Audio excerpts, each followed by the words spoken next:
President on exactly what that announcement entails. On a different topic, going back to the president's social media post from over the weekend regarding the DOJ and his seeming frustration that they hadn't taken action quickly enough.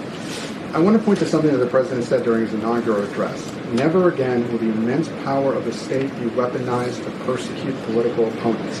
We will not allow that to happen. Is the president going back on his promise?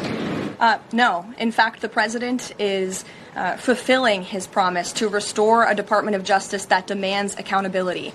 And it is not weaponizing the Department of Justice to demand accountability for those who weaponized the Department of Justice. And nobody knows what that looks like more than President Trump.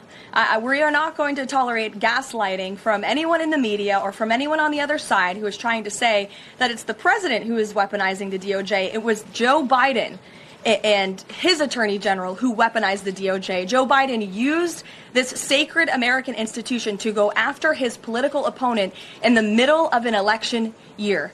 And you look at people like Adam Schiff and like James Comey and like Letitia James, who the president is rightfully frustrated. He wants accountability for these corrupt fraudsters who abused their power, who abused their oath of office to target the former president and then candidate for the highest office in the land.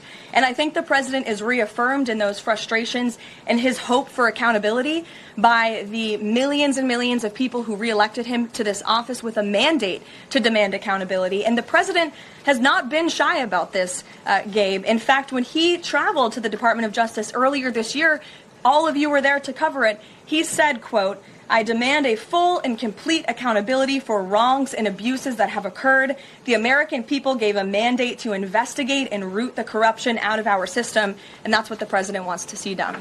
Karoline. Ed.